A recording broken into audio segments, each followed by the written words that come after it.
Bonjour, je cherche des conseils pour une télé. Pour une télé, tout à fait. Dites-moi tout, qu'est-ce que vous voulez savoir?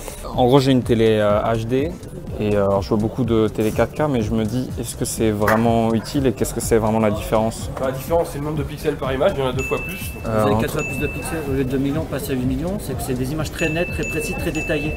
Le grain il est plus fin, après il faut avoir des sources en 4K. Effectivement, pour le coup, la télé ça diffuse du Full HD, ça diffuse pas du 4K. D'accord. Aujourd'hui, il n'y a que Netflix qui fait du vrai 4K. Si vous avez Canal, etc., on peut avoir du 4K. Mais ça change quoi au niveau de la qualité? Mais aujourd'hui, ça changera pas grand chose. On a plus de profondeur d'image, plus de détails, Donc plus de pixels, ça fait plus de détails. et un meilleur piqué, plus de détails. C'est quand là, on voit par exemple la barre, on va avoir plus de détails sur les barres, on va voir les points noirs, etc. C'est comme si vous zoomez avec un appareil photo. On passe de 2 millions à 8 millions de pixels. Là, je vais pas vous mentir, depuis la rentrée, là, ils n'arrêtent pas avec la 4K. Il n'y a plus que ça, ouais. Là, maintenant, il n'y a plus que ça. Ok. I'm laughing on the outside, crying on the inside, 'cause I'm so in love with you. Alors déjà bonjour, on n'est pas des animaux, et de 2 cet épisode est la suite de l'épisode pellicule versus numérique, donc allez le voir avant si vous l'avez pas vu, ou pas d'ailleurs, hein, vous faites ce que vous voulez en fait. Comme le sujet est un peu technique aujourd'hui, j'ai décidé de commencer par un point vocabulaire un peu nul, accompagné par une musique rigolote. Aujourd'hui on va parler de format d'image numérique, et 2 termes reviennent souvent dans ces débats-là, définition et résolution. Rigoureusement, on parle de définition d'écran ou d'image pour parler de la taille de l'image, donc par exemple la Full HD c'est 1920 pixels de large pour 1080 pixels de haut, et on parle de résolution pour désigner la densité de pixels sur un écran ou une image. Donc si vous avez 2 télés de même définition mais de taille différente, la plus petite aura une plus grande résolution car elle a le même nombre de pixels sur une surface plus petite. On l'a vu dans le dernier épisode, le cinéma a toujours été en première ligne pour la recherche de nouvelles manières de capter et de transmettre des images avec la plus grande qualité possible. Pour le format pellicule, l'une des innovations a été d'augmenter la taille de capture en passant du 16 mm, puis au 35 mm et enfin au 70 mm. Et vous savez quoi ?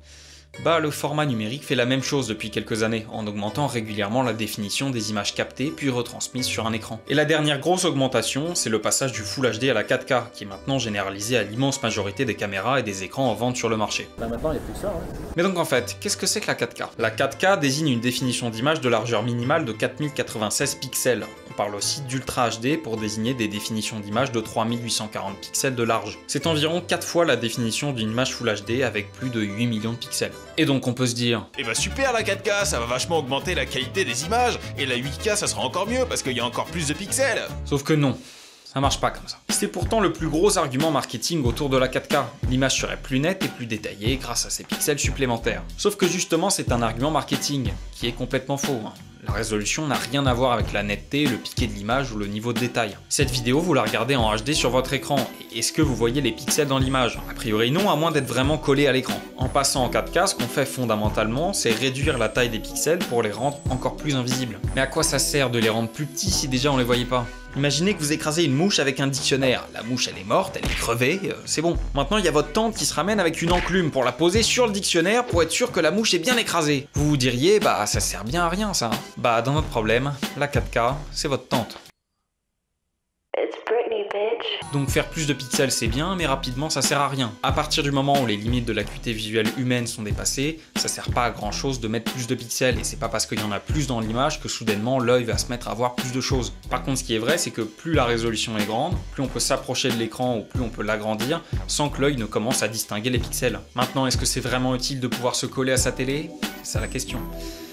Tiens, vous vous rappelez de Steve Yedlin? C'est le directeur de la photographie du dernier Star Wars et j'en avais parlé pour ses travaux sur la comparaison entre les caméras pellicule et numérique, et je vais en parler maintenant pour ses travaux sur la résolution. Hi there, this is Steve Yedlin. Welcome to part 2 of my resolution demo. Yedlin a donc sorti une démo de plus d'1 heure comparant différents capteurs, différents traitements, pour montrer que dans le cinéma, aller au-delà de la 4K ne sert à rien et qu'il y a beaucoup d'autres paramètres à gérer pour les constructeurs de caméras avant de faire de plus gros capteurs. 4K, that's 2K.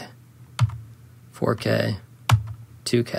Et dans son analyse, il a produit ce graphique. Ce graphique nous permet de voir l'angle de vue occupé dans notre champ de vision par une image selon l'écran sur laquelle elle est projetée. Angle qui dépend donc de la taille de l'écran et de la distance à laquelle on le regarde. Ce graphique, on peut le délimiter en deux zones. Là où l'apport de la 4K va être plutôt visible à l'œil nu, et là où ça changera rien, à partir des données sur l'acuité visuelle moyenne de la population. Et on se rend compte assez vite que si la 4K peut être pertinente pour un écran de cinéma ou un grand moniteur d'ordinateur, pour une télé, ça changera vraiment rien à l'expérience de visionnage, parce que personne ne met son canapé à 2 mètres de son écran géant. Donc la 4K c'est confirmé, ça sert à rien pour les télés. Enfin, ça sert bien pour les vendre. Regardez, tous les rythmes que j'ai pas en Full HD, ça je l'avais pas, ces détails-là, en Full HD.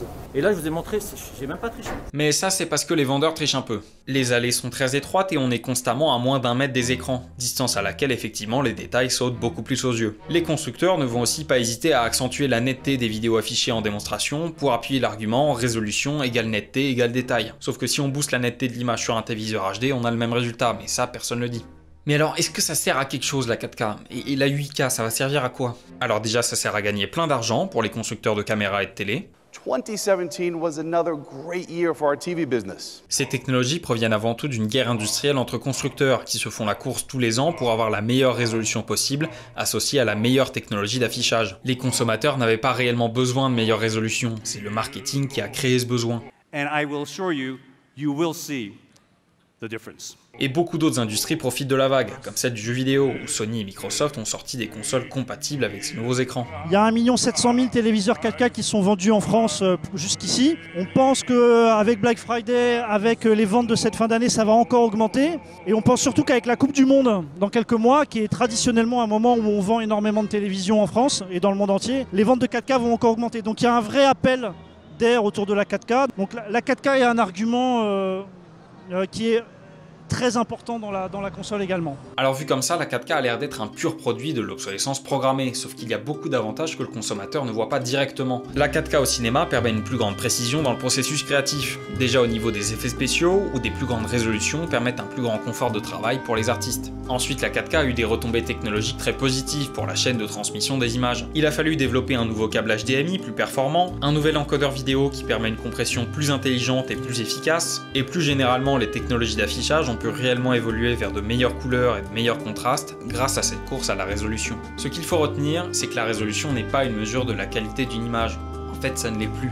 Depuis l'arrivée de la HD, le nombre de pixels importe peu et beaucoup d'autres facteurs entrent en jeu, dont le bruit, le grain, les contrastes, les couleurs, le choix d'optique, la compression et j'en passe. Alors c'est sûr que c'est plus facile de se fier uniquement à un chiffre pour faire son choix d'appareil photo, de caméra, de télé ou de qualité de vidéo, mais la réalité est plus complexe que des arguments marketing. Putain, on devrait en faire des t-shirts de cette phrase. Concernant le cinéma, cette course à la résolution est imposée aux créateurs et semble remettre en question certains principes. Going back to last year, look at, Carol and Super 16. I mean, it's one of the most beautiful films I've ever seen. And then if you go see a film like Guardians of the Galaxy is shot on, red 6K. How do you compare these two films visually? I mean, they're in different worlds. Selon moi, les industries des caméras et des écrans ont peut-être oublié un principe fondamental du cinéma. Le cinéma ne cherche pas à faire des images fidèles à la réalité, il cherche à faire de belles images, ce qui est complètement différent. Alors après, peut-être que ces nouveaux outils changeront le cinéma créativement parlant. Peut-être. J'en sais rien en fait. Conclusion. C'est évident que pour nous, le 4K est la technologie d'avenir. À bonne cloche, mais là toi. Le cacao, yeah. Le cacao, yeah. On appelle ainsi l'arbre à chocolat. Le cacao, yeah. Le cacao, yeah. C'est un phénomène que vous n'oublierez pas.